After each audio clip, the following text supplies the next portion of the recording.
J'ai pas fini mon café. J'ai pas fini mon café. Je suis désolé. J'avais oublié de mettre mes alertes encore. Et j'ai oublié mon café. Bon bah tant pis. Hein. Va falloir accepter. Salut mec. Va falloir accepter d'attendre une petite minute. Hein. Voilà.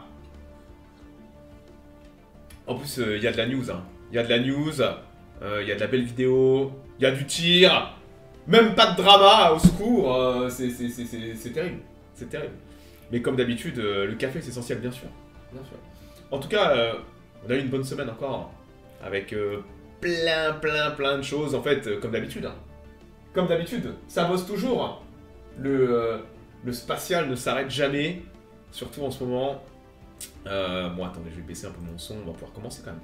Hop. En plus, on a eu pas mal de choses de Chine. La Chine, il y a parfois tellement de tirs du côté chinois ou du côté de SpaceX que je couvre pas tous les tirs.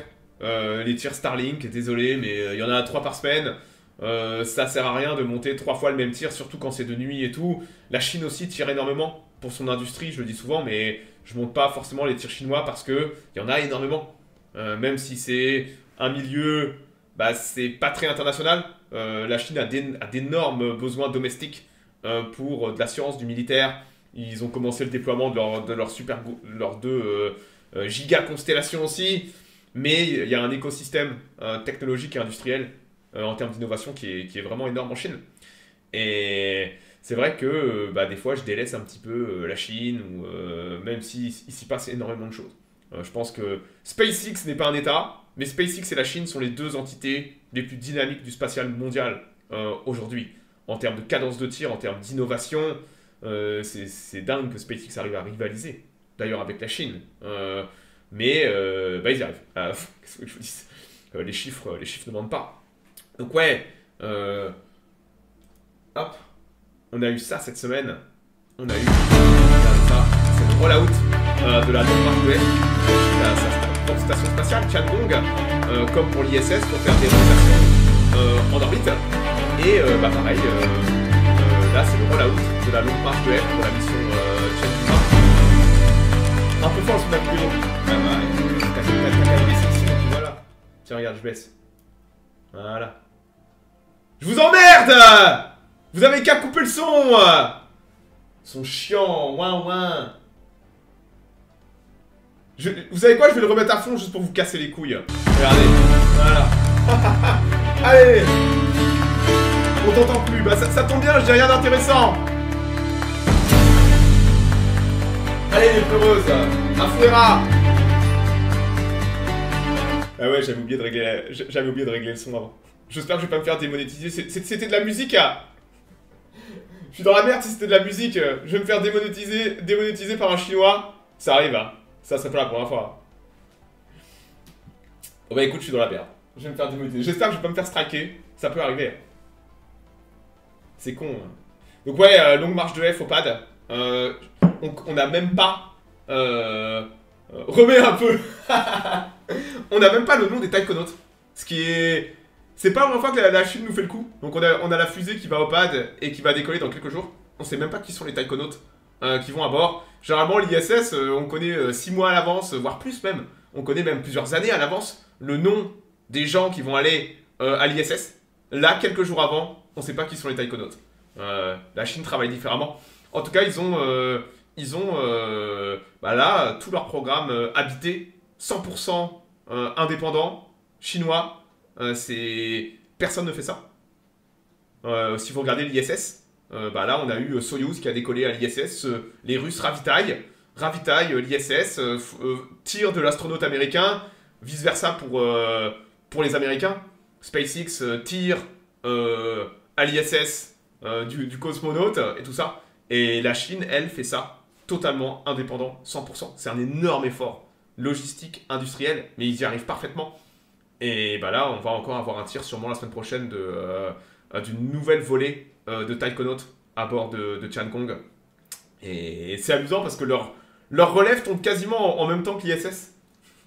À 6 mois près, vous pouvez vous dire, on a tous les 3-4 mois, non mais à quelques jours près, à 2 semaines, 1 semaine, 2 semaines près, les relèves de Tiangong se font en même temps que les relèves de l'ISS. On a... alors ouais, on va encore parler de la Chine, puisque Souvent, je mets juste mon drapeau chinois sur mes vignettes, parce que c'est vrai que c'est un écosystème assez opaque, tellement il y a des compagnies étatiques, et vous avez aussi un New Space chinois. Vous avez un New Space, un peu sur le modèle américain, ou même européen. Vous avez un New Space incroyablement dynamique. Alors c'est vrai que le côté compagnie privée n'a pas la même connotation qu'en Europe, mais vous avez des compagnies comme Galactic Energy, comme Landspace, qui eux sont des petites compagnies qui amènent énormément d'innovation. Par exemple, on a Landspace, qui a présenté, ils ont déjà fait 100 moteurs pour la Zookie 3, je vais parler un peu de ça. Et c'est rare que les compagnies ouvrent leurs portes comme ça. Mais donc c'est de la com, hein, les mecs, hein, tout le monde fait de la com. Si vous faites pas de com, si vous n'avez pas compris comment ça fonctionne l'espace, en 2025, donc même la Chine, vous avez vu, fait énormément de com. Ce qui était totalement improbable il y a 4-5 ans de cela. Et là, ils nous ont montré Landspace, donc qui est une compagnie privée à la chinoise. Ils nous ont montré leurs énormes efforts donc là, c'est les moteurs de la Zookie 3. Donc peut-être que les gens connaissent pas la Zookie 3. Nous, on connaît la Zookie 2. La Zookie 2, on l'a déjà vu plusieurs fois au pad. C'est la première fusée au Metalox, qui fonctionne au Metalox, méthane liquide, oxygène liquide, à être allée en orbite. Donc la Zookie 2 a battu Starship, a battu la New Glenn, a battu la Vulcan, et c'est les premiers à avoir amené une fusée au Metalox en orbite. Et on sait que Landspace ne se satisfait pas de ce lanceur, comme toutes les petites compagnies qui font un petit lanceur. Le modèle économique n'est pas assez intéressant, on veut passer à un plus gros lanceur. C'est pour ça que vous voyez Rocket Lab qui bascule sur la neutron et tout ça. Il nous faut des fusées plus grosses. Et vous avez... Pourquoi est-ce que mon chat ne s'affiche pas on verra bien. Et vous avez là la première image de la Zookie 3. Regardez la différence de taille. Ce sont des monstres, hein. La Zookie 2 est déjà une fusée honorable. Regardez les premières images de la Zookie 3. Ce qui est très intéressant, c'est que la Zookie 3 a la vocation à être renouvelable. Ils vont récupérer le booster. Donc c'est vrai que SpaceX a pavé la voie de la récupération. Les Chinois ont vu ça. Ont vu que non seulement ça se récupère, mais en plus que c'est viable économiquement. Comprenez que si SpaceX le fait, alors d'autres peuvent le faire. Et améliorer le système. Et là, vous avez le New Space chinois qui a totalement bondi sur le renouvelable. Et vous avez la première image de la Zookie 3 qui est totalement full stack avec les moteurs intégrés et tout ça. Et ça va voler sûrement dans quelques mois. On l'attend au pad. Donc là, vous avez Landspace qui fait de la com et qui dit regardez, nous aussi on va amener une fusée au pad. C'est comme si Starship s'était accouplé avec une Falcon 9 et comprenez que les moteurs sont au Metalox. D'accord. Tout ce qu'ils ont appris avec la Zookie 2, ils l'ont intégré sur la Zookie 3. Et là, on va avoir sûrement dans les prochains mois le premier vol de la Zookie 3 avec sûrement tentative de récupération du booster. Parce que pour l'instant, il n'y a que SpaceX qui a tiré du booster orbital et qui les ont récupérés. Personne n'a jamais récupéré un booster orbital après qu'il soit allé mettre quelque chose en orbite. Donc là, on a les Chinois en 2025 qui, je pense, vont sûrement... et voilà, vu de... C'est une très très grosse fusée. La Zookie, hein. Elle rigole pas, hein. Regardez comment c'est propre. D'ailleurs, vous avez un mec à droite, là. Vous le voyez, le gars, là, en train de chercher son marteau dans le tiroir à outils. Regardez la fusée par rapport au mec. Donc c'est une très très grosse fusée. Peut-être plus grosse qu'une Falcon 9. Faudrait voir les dimensions exactes. Mais ouais, c'est les premières images de la Zookie 3 qu'on est vraiment intégrées. Et c'est sûrement celle qui fera son premier vol inaugural. Peut-être dans quelques mois. On n'a pas de date exacte. Comme d'habitude, on fait de la com, mais on dit pas trop de date ni rien. Peut-être que eux, ne savent même pas. Donc ouais, très beau joujou. Donc on a Landspace qui bosse sur la récupération, mais on a aussi Galactic Energy qui va faire voler la Pallas cette année. Et la Pallas a vocation aussi à être réutilisable. Donc on a, là où en Europe, le réutilisable... on a Ariane Espace, faut pas les brusquer, hein, et on a bien des projets, mais c'est à des années de voler. Les Chinois, eux, ont totalement compris l'intérêt d'avoir des fusées réutilisables. Et ils sont all-in là-dedans, avec ces petites compagnies. Et le but est de faire comme SpaceX. et de commencer à tirer les boosters encore et encore et encore. On a vu que les Chinois n'ont jamais assez de lanceurs. Jamais assez. Et ils veulent... ils ont des constellations à mettre en orbite. Et si vous avez des constellations à mettre en orbite, il faut beaucoup tirer. Et peut-être que la Zoukier 3 ou la Pallas vont amener cette capacité à la Chine de beaucoup tirer pour déployer des constellations similaires à Starlink, tout simplement, des méga constellations. D'ailleurs, on a eu un tir tout à l'heure de Longue Marche 6. Donc les Chinois ont la chance d'avoir énormément de lanceurs. Donc plus vous avez de lanceurs, toutes les fusées ont des capacités différentes à aller à des orbites différentes. Voilà. J'y connais pas grand-chose. Qu'est-ce que ça signifie constellation? Constellation, c'est Starlink. C'est quand tu vas mettre 15 000 satellites en orbite. Ce qu'on appelle des constellations de satellites, c'est quand on met des milliers, voire des dizaines de milliers de satellites en orbite. Donc Starlink est une constellation. Kuiper, ça va être la constellation d'Amazon. Ils devaient décoller cette semaine, mais ils ont des problèmes, ils décolleront pas avant le 28. Et on a les Chinois qui, eux, déploient 2 constellations en même temps. Ils ont leur Starlink et ils ont aussi ce qu'on appelle les 1000 voiles. Voilà, donc c'est ça qu'on appelle une constellation de satellites. Quand tu vois ce terme dans les journaux, ça fait généralement allusion à Starlink et la constellation Starlink. Voilà. Donc ouais, les Chinois ont la chance d'avoir énormément de lanceurs. Donc plus vous avez de lanceurs, plus vous pouvez tirer sur des orbites différentes avec des optimisations différentes. Donc les Chinois aujourd'hui sont ceux qui ont le plus de lanceurs opérationnels et ça leur donne tellement de capacité à aller un peu où ils veulent, faire un peu ce qu'ils veulent avec des satellites différents.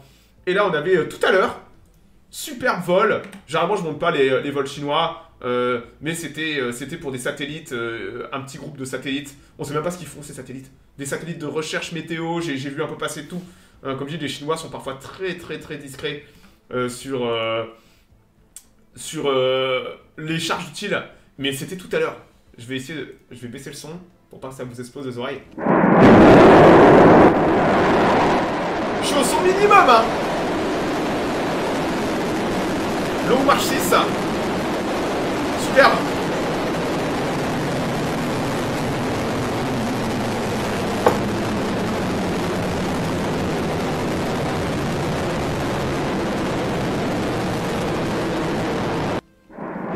Allez, notre vue. Propre, hein.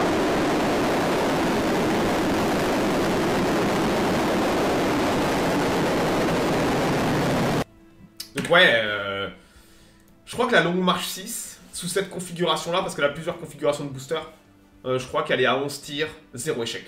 Donc ouais, les Chinois non seulement ont énormément de fusées, mais ils ont atteint un taux de fiabilité avec leurs lanceurs, même leurs micro-lanceurs. On voit des micro-lanceurs à poudre décoller depuis des barges et tout. Ils ont atteint une fiabilité avec les lanceurs qui est assez incroyable. Qui est... Ouais. C'est propre. Très très propre.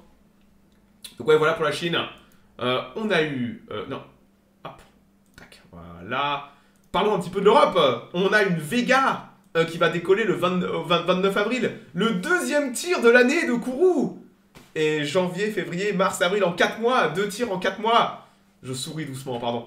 2 tirs en 4 mois. Donc en tout cas, on a un satellite biomasse de l'ESA. Un truc de climat et compagnie. Et ça va décoller à bord d'une Vega le 29 avril. Donc c'est toujours Ariane Espace qui s'occupe visiblement du portfolio d'Avio.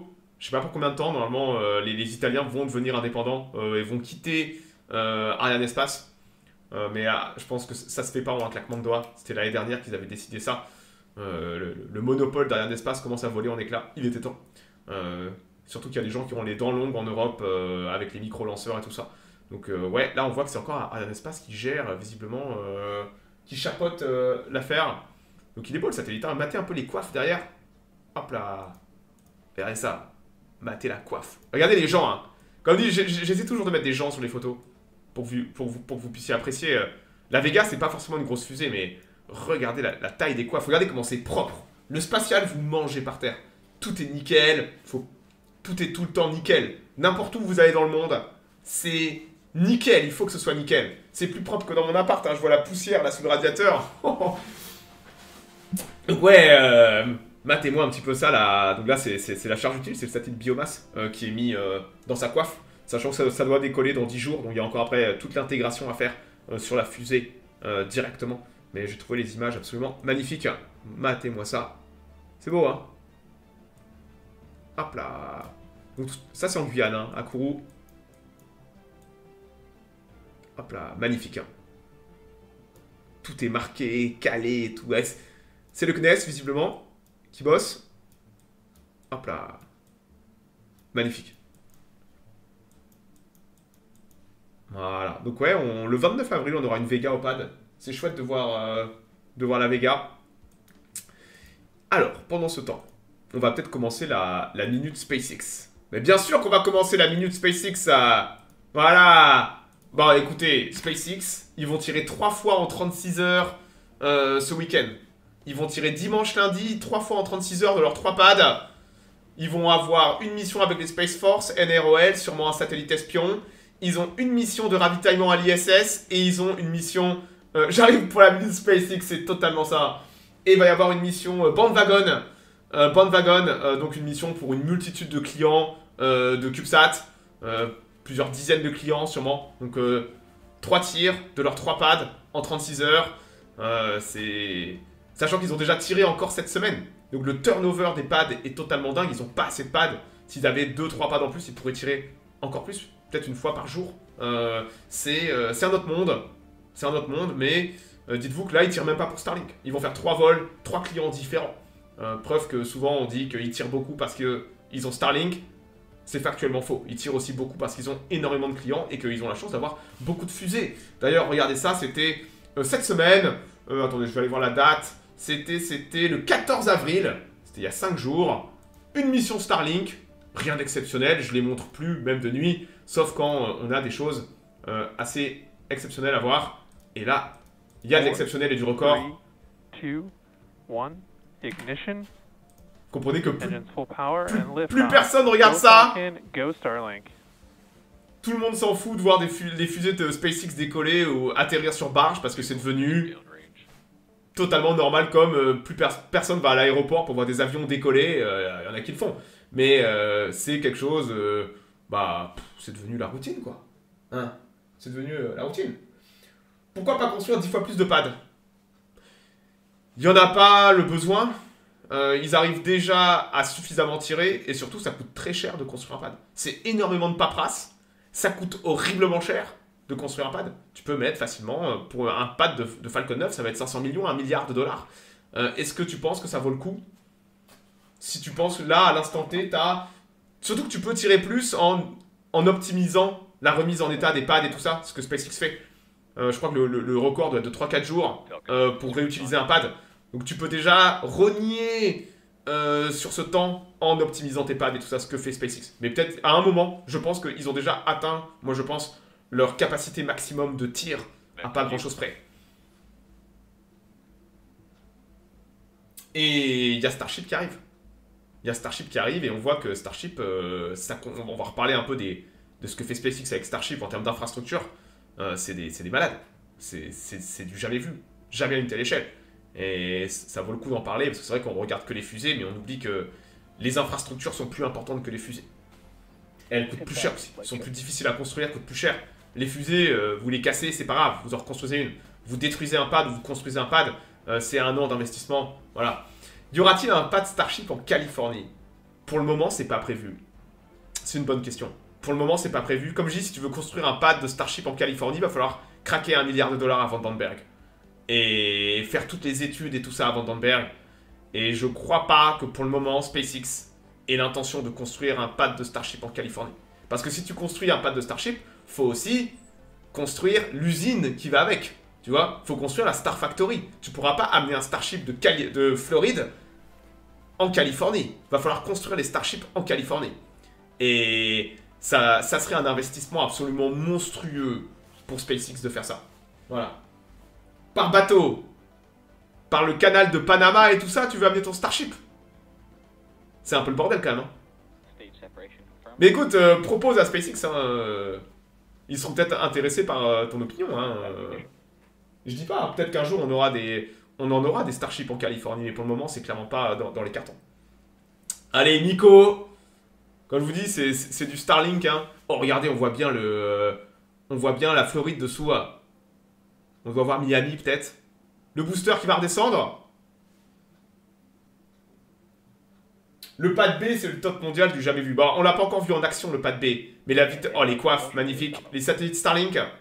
Mais la vitesse à laquelle ils construisent le pad B, c'est clairement du jamais vu. C'est... Je sais, ça va trop vite. Même moi, je peine à suivre ce qu'ils font sur le pad B, tellement ça construit vite. L'avantage de construire 24 heures sur 24 avec des moyens quasiment illimités et une volonté d'aller vite aussi. Tout le monde n'a pas cette volonté d'aller vite.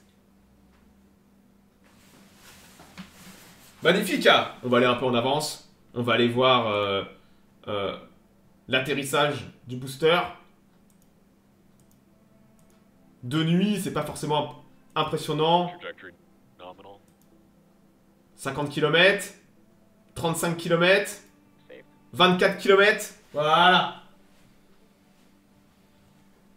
Bah ouais. 18 km. C'est à gauche, ça, hein, ce qui nous intéresse. Bah, ils tirent de nuit, c'est pour ça que les vols de Starlink de nuit, bon, ça pue un peu, ils ont perdu la télémétrie, ils vont la récupérer.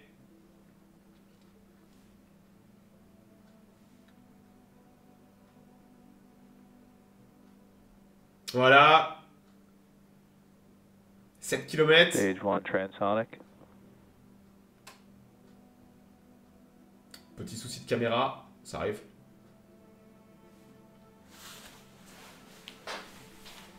Je vous le montre pour une raison. Je vous le montre pour une raison, forcément. Il y a des... ouais, généralement, on les regarde plus, les vols de Starlink. C'est devenu tellement la routine. Allez, 2 km. Allez, ça allume. C'est parti. Ce booster-là, c'est B1067, les mecs. On l'a beaucoup vu, ce booster. On l'a vu énormément. Voilà. Et regardez-le. D'ailleurs, ils ont optimisé le bateau en mettant de la flotte sur le bateau. Regardez ça. Incroyable. Tac.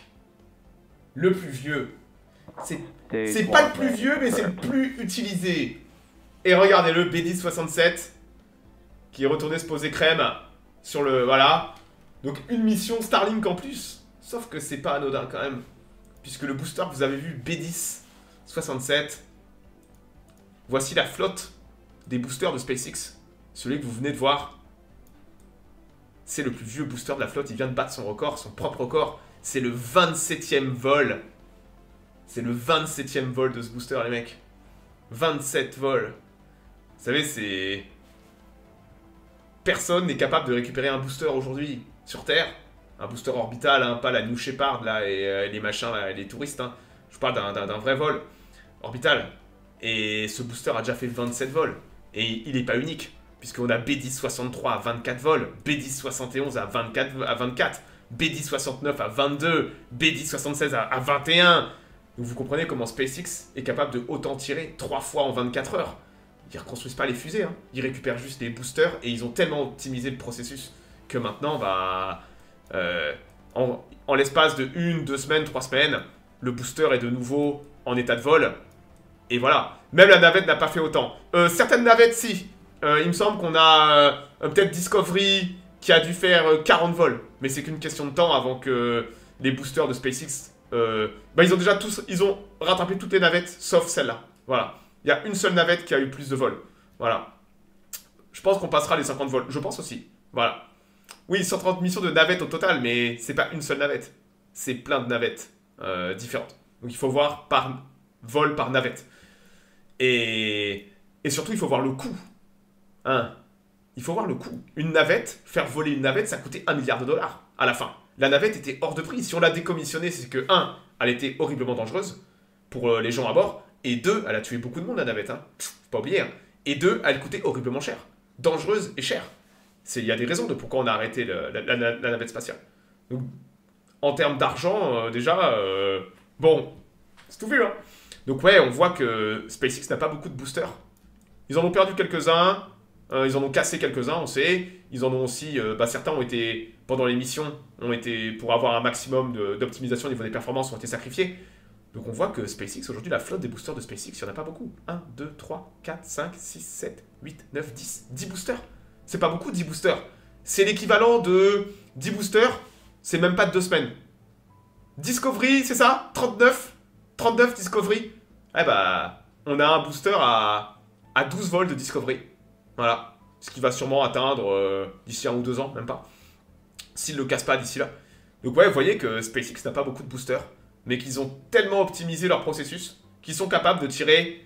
Donc si vous comptez 10 boosters, par exemple la SpaceX va tirer 3 fois ce week-end, ces 10 boosters, ça serait l'équivalent de peut-être 2 semaines de tir. Global, vous vous rendez compte? 2 semaines de tir. C'est les mêmes boosters qui tournent. Vous comprenez un peu l'intérêt économique, maintenant que ça c'est en place, en termes de logistique économique, ça c'est en place, vous pouvez tout le temps tirer. Tout le temps. Il y a un client qui a besoin en urgence d'une fusée, vous en avez une. Clac. Le client est prêt à payer plus cher, vous êtes prêt à tirer 1 semaine après. Et ça c'est quelque chose... Je comprends un peu Elon Musk qui est très cynique sur Twitter et qui dit « Bah écoutez, nous on a que 60% des contrats des Space Force, mais on a des fusées. Les 40% qui restent, ils ont le contrat, ils ont l'argent, mais ils n'ont pas les fusées. S'ils sont pas capables de tirer, on récupérera les contrats. » Parce que SpaceX a cette capacité, grâce à ça, a cette capacité d'avoir beaucoup de fusées en stock. Et personne aujourd'hui n'a ça. C'est un avantage économique terrifiant. Regardez les Européens, ils ont tiré 2 fois en 4 mois. SpaceX va tirer 3 fois en 36 heures. C'est un autre monde, d'accord? C'est un autre monde, mais c'est faisable, ça existe. Et les Chinois, ils vont suivre ce modèle-là. Parce que c'est un modèle qui fonctionne. C'est un modèle d'avenir. Et bah, vous voulez suivre ce qui fonctionne, tout simplement. Voilà. Donc ouais, c'est un truc de dingue de voir un booster à 27 réutilisations. Et oubliez pas que... Donc on sait qu'il y avait un ingénieur de SpaceX qui en avait parlé, justement. Et l'ingénieur disait que certains... Donc les moteurs tournent, d'accord? Il y a des moteurs qui vont être plus endommagés que d'autres. On change les moteurs. Et on sait qu'il y a des moteurs Merlin qui ont plus que le nombre de vols qui tournent, d'accord? On a des moteurs Merlin qui sont peut-être à 30 vols. On sait que SpaceX teste beaucoup ces moteurs. Et on a sûrement déjà des moteurs qui sont supérieurs au nombre de fois où le booster a volé, d'accord? Parce que SpaceX veut voir jusqu'où on peut pousser les moteurs avant de les casser. Comme je dis, on est en territoire totalement inconnu en termes d'usure, des équipements et tout ça. Mais le fait déjà qu'il soit à 27 vols est un... C'est hallucinant. C'est hallucinant. Voilà.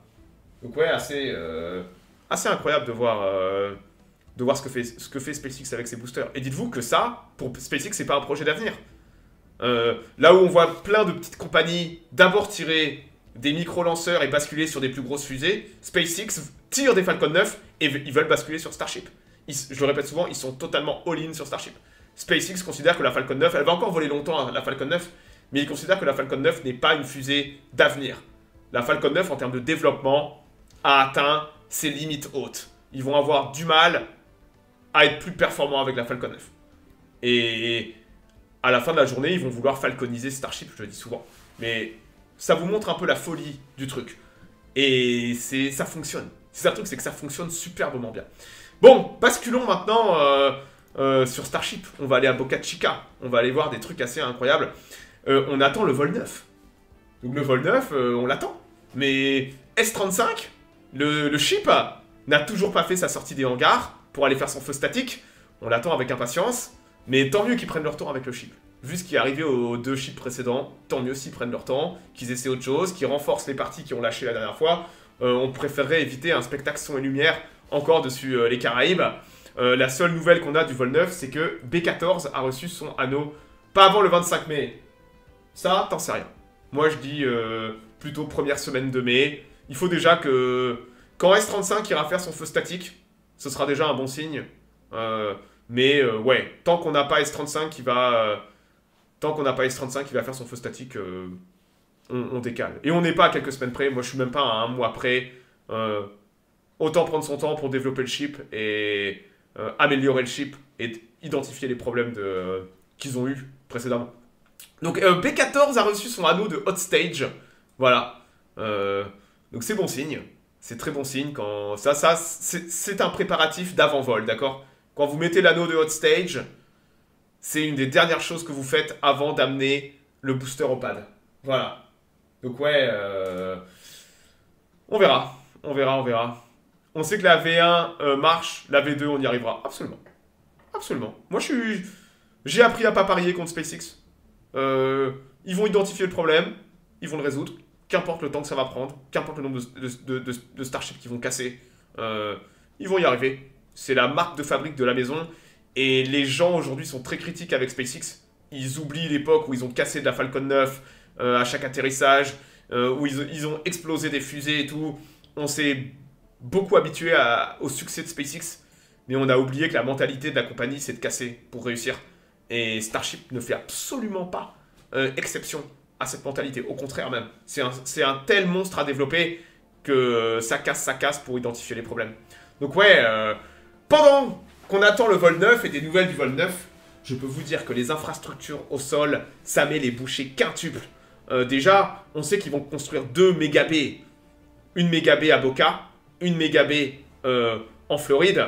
Et le problème, c'est qu'ils doivent faire de la place pour la mégabé. Donc qui va être un gigantesque hangar.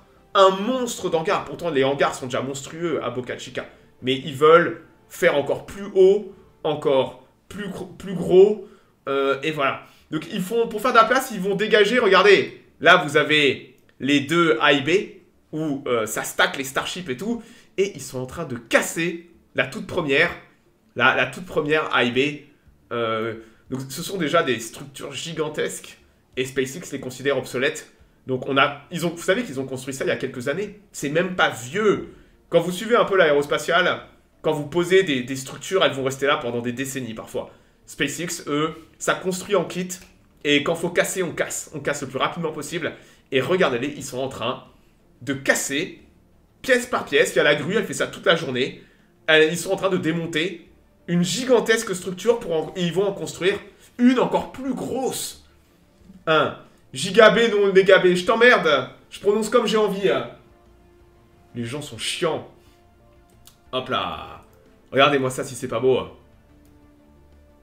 Hop là. Pas mal, hein. Faut de la place, ouais, faut de la place, hein. Faut de la place pour stacker, pour assembler, mater un peu les monstres. Donc là, ils sont en train simplement de casser une énorme structure pour faire la place. Ils ont aussi cassé les bâtiments au sol pour faire le ménage. Et voilà. Donc ouais, très impressionnant de voir la vitesse à laquelle ils vont. Donc ça casse tout ça. Et après, ça va creuser, fondation. Et ça va avancer. Hein. Donc les images sont impressionnantes. Hein. Donc toute la journée, quand vous regardez, ils enlèvent les tôles, ça dégage. Et ça va très très vite. Je pensais pas que ça irait aussi vite à casser les baies. Ils vont mettre les vides partout sur la Star Factory. Et rien ne se perd. Hein. Rien ne se perd chez SpaceX. Rien ne se perd, tout se transforme. Et c'est vrai que c'est assez fou. Hein. Donc, allez, regardez. Déjà, ils ont ça va vite. Hein. Tout le toit et tout. C'est très impressionnant. C'est la vitesse. Pendant ce temps, rappelez-vous qu'ils ont un pad en construction. Je l'appelle le pad B, parce que c'est plus simple. Pad A, pad B. Donc vous avez le pad B qui est en construction. On le suit. Je me rappelle, je crois que on suit le pad depuis... on suit le développement du pad. On a vu la construction de la tour et tout ça. Il me semble qu'ils avaient posé le premier tronçon de tour en août dernier. Comprenez que construire un Starship, c'est potentiellement facile. Construire un pad, c'est plus d'1 an de travail. Ça coûte probablement plus d'1 milliard de dollars pour SpaceX, vu les moyens qu'ils mettent. Et donc, on suit le développement de ce pad. Et c'est quand même des malades en termes de vitesse. Ça, c'est les déflecteurs de flammes qui vont venir à l'intérieur de la tranchée. Il y en a 2 comme ça, qui vont être sous Starship. Et regardez ça, c'était le déflecteur, le premier déflecteur, donc il y en a 2, qui a été amené. Regardez la taille des trucs, hein. Comme je vous dis, vous avez les gens à côté. Et ça, c'était avant. C'est de la folie. Même moi, j'arrive plus à suivre la vitesse. Allez voir les minutes spatiales d'il y a 2 mois. C'était un trou avec de la terre. C'était un trou avec de la terre. Regardez un peu où on en est. Et ça, c'était il y a quelques jours. C'est déjà obsolète. Parce que depuis, ces espèces de zinzin, ils traînent pas. Ça, c'était il y a quelques jours. Pour le premier... Regardez, vous le reconnaissez, le déflecteur qui a été amené... Donc, ils amènent et direct, ça stack à l'intérieur. Regardez ça. C'est monstrueux comme infrastructure. Là où ça prendrait des mois à faire ailleurs, regardez-les. Ça traîne pas. Jour et nuit, ça bosse. Ils ont pas le temps. Ils ont jamais le temps. Et il y a le deuxième qui arrive quelques heures plus tard, et ils mettent le deuxième.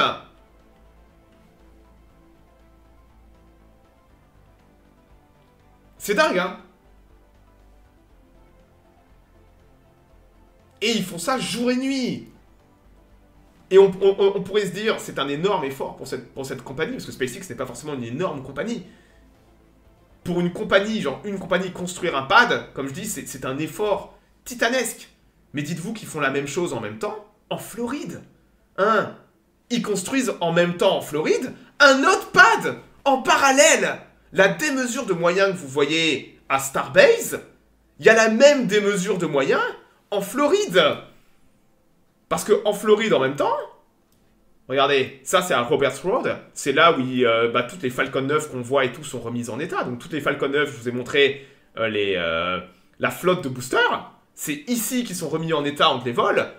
Et au même moment où donc vous avez toutes les opérations de la Falcon 9, vous voyez ça à gauche, là, à droite là? Oui, à gauche. À droite, à gauche. C'est les fondations de la méga baie.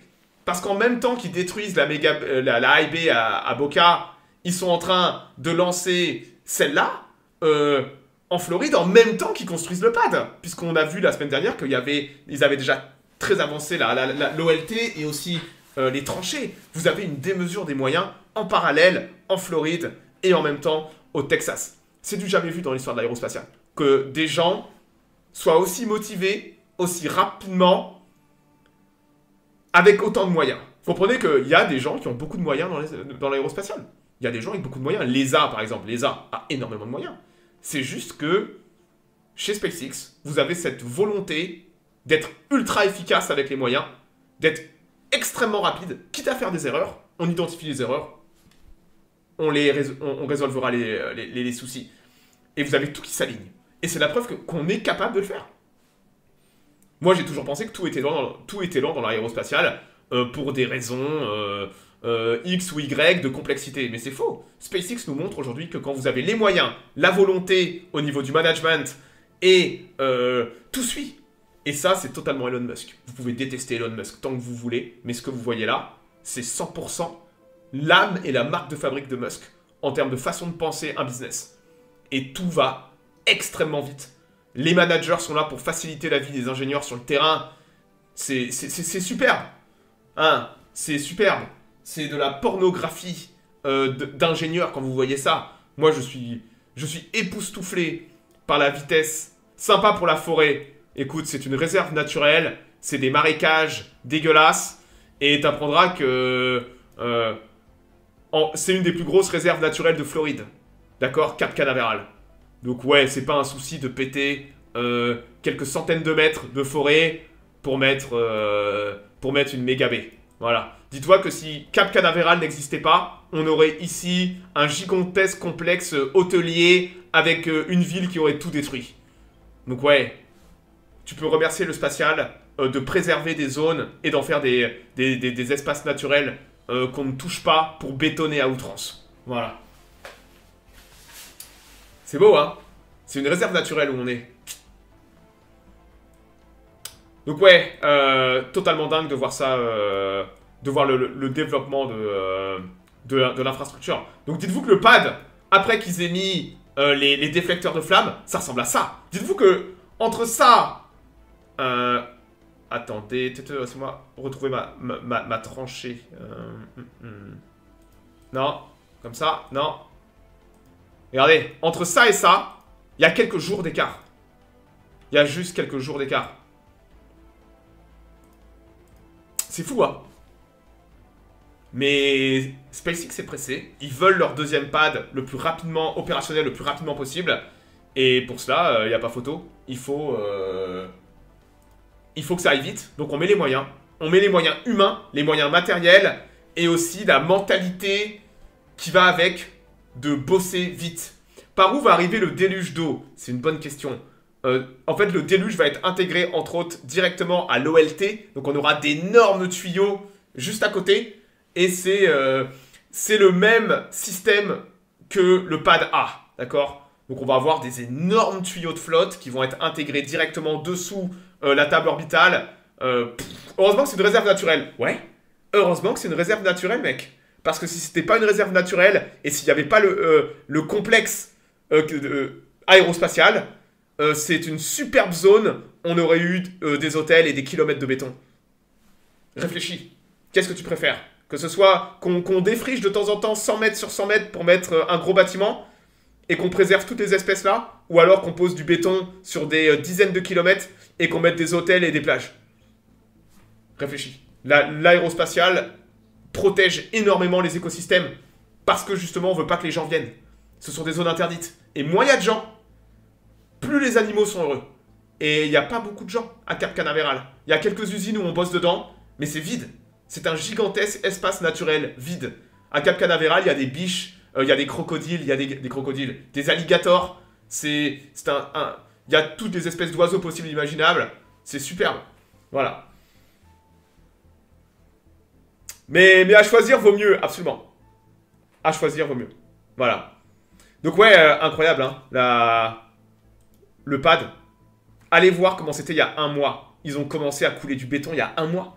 Je ne comprends pas. Je ne comprends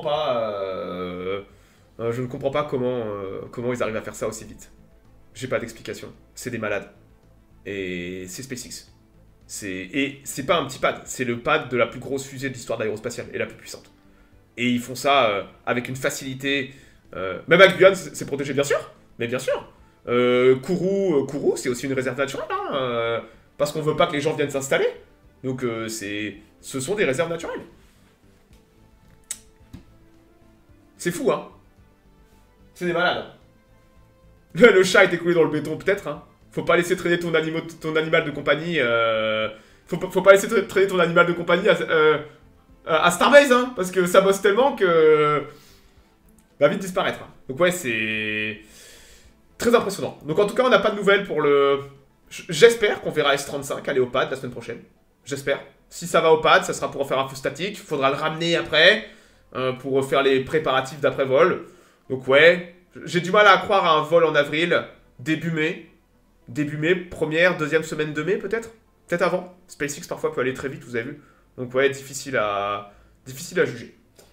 Voilà. J'ai fait le tour pour cette semaine. 35 moteurs contre le pad qui va gagner. C'est pour ça qu'on a un déflecteur de flammes, qu'on va avoir un gros système de déluge. Voilà. Le problème, c'est pas les 35 heures. Les 35 heures font partie d'un problème quand même. C'est à SpaceX, faire du crunch à 70-80 heures, c'est la norme. Hein. Quand t'as des gens qui bossent 2 fois plus que toi, il y a une probabilité qu'ils vont être 2 fois plus efficaces que toi. Des nouvelles de Dream Chaser, on attend toujours. Ils ont eu des problèmes, de test, ce qui fait que ça a tout retardé. C'est fort dommage, mais on attend. On attend. Et on espère que ça va décoller à un moment. Mais je crois que c'était prévu pour l'été, mais à chaque fois ils ont décalé. Donc malheureusement c'est silence radio de Sierra Space. Et on espère qu'un jour ils vont communiquer, nous donner une date, ça serait incroyable. On attend tous de voir Dream Chaser essayer de voler. Voilà.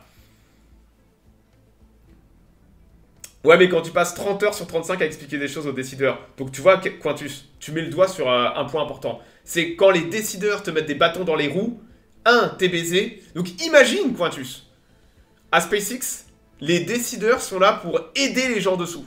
C'est une particularité de la boîte, j'en parle pas souvent, mais en interne, le management fait tout. C'est un des points importants de SpaceX. Les décideurs et managers font tout pour aider les étages au-dessous. Une des raisons que ça va aussi vite, c'est que tout s'emboîte parfaitement. Donc non seulement ils bossent comme des tarés, mais en plus, les décideurs au-dessus, leur boulot est de faciliter la tâche des échelons, des petites mains sur le terrain. Vous voyez? Et vous avez ce résultat totalement dingue, tout simplement. Voilà. Il n'y a pas de secret, hein. C'est des gens qui bossent comme des tarés, ce qu'on voit là. Ce sont des gens qui bossent comme des tarés. Ça bosse jour et nuit. Vous avez non seulement les moyens qui sont là au niveau finance, parce que ça coûte cher de faire bosser autant de gens, mais en plus de ça, vous avez tout l'écosystème hiérarchique qui va dans cette direction et qui veut aller vite. Donc, quand tout s'emboîte, c'est beau. Hein. Voilà. J'ai l'impression que les décideurs font partie des gens en dessous. Oui. Chez SpaceX, oui, hein, souvent les décideurs sont des gens d'en dessous qui sont montés en grade. C'est pareil chez Tesla, c'est des compagnies avec des mentalités très spéciales où on veut pas de col blanc inefficace. On veut des cols blancs qui bossent bien. Et si vous n'êtes pas bon, on vous dégage. Je peux vous dire qu'à SpaceX, ça vire des gens aussi. Ça vire des gens qui veulent pas bosser assez vite, qui veulent pas prendre assez de risques. C'est des compagnies très particulières. On vous met beaucoup de pression. Hein, ça rigole pas. Bon, écoutez, voilà. J'espère que la semaine prochaine, on aura des news pour le Volt 9. J'espère qu'on aura S35 qui ira au pad. Et voilà. Bon, écoutez, moi, je vais m'arrêter là. D'ici une grosse heure, je vais relancer le stream. Je vais aller faire en vitesse une ou deux petites missions sur Ultimate General Civil War. Je vais aller faire les missions intermédiaires avant Chancellorsville.